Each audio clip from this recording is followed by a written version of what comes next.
ప్రియులారా, బాగున్నారా? దేవుని వాక్యాన్ని క్రమంగా చదువుచున్నారా? ప్రార్థించుచున్నారా? నేటి ధ్యాన వాక్యము 94వ కీర్తన 19వ వచనం. నీ గొప్ప ఆదరణ నా ప్రాణమునకు నెమ్మది గలుగజేయుచున్నది. భక్తుడైన దావీదు చెబుతున్న మాట ఇది.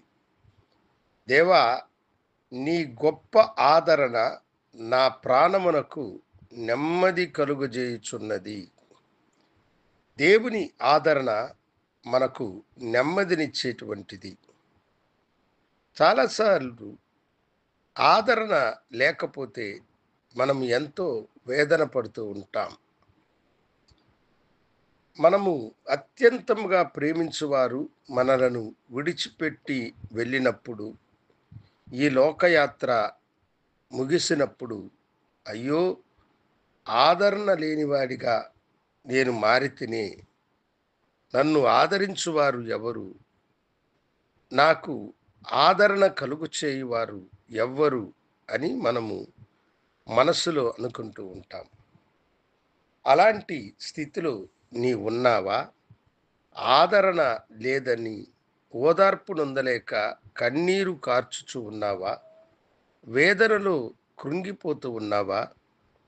శత్రువుల యొక్క సూటిపోటు మాటలకు తల్లడిల్లిపోయినావా? అయితే నిన్ను ఆదరించు గొప్ప దేవుడు ఈ మాటను చెబుతూ ఉన్నాడు. నా గొప్ప ఆదరణ నీ ప్రాణమునకు నెమ్మదినిస్తుంది. ప్రభువుని చూసి మనము అడగవలసినటువంటిది కూడా, దేవా, నీ గొప్ప ఆదరణే నా ప్రాణమునకు నెమ్మది కలుగు చేయునది అని మనము ప్రభువు వైపు చూసి మొరపెట్టాలి.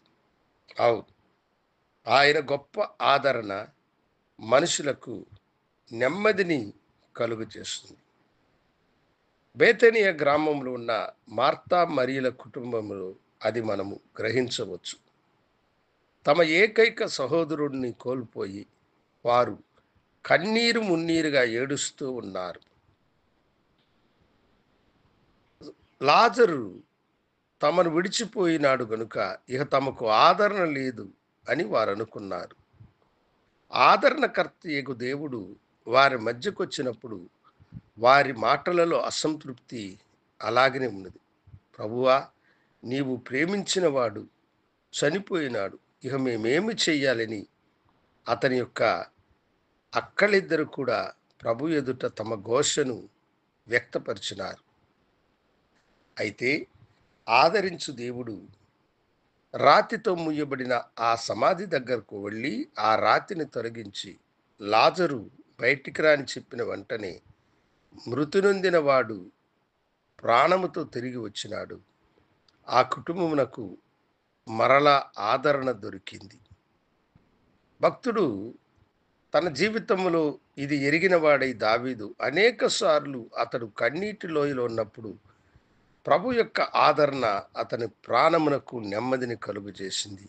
అందుకని కృతజ్ఞతగా ఈ మాట చెప్తున్నాడు.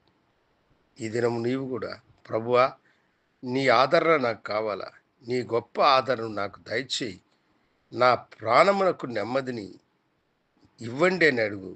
దేవుడు నీకు సహాయము చేయనుగాక. ప్రార్థించుకుందాం. గనుడా, ఆదరణ లేని నీ బిడ్డలకు ఆదరణను అనుగ్రహించి ఆశీర్వదించమని యేసు నామమున అడిగి వేడుకొనుచున్నాము తండ్రి. ఆమేన్. శుభోదయం. ప్రభువు మిమ్మలను దీవించునుగాక.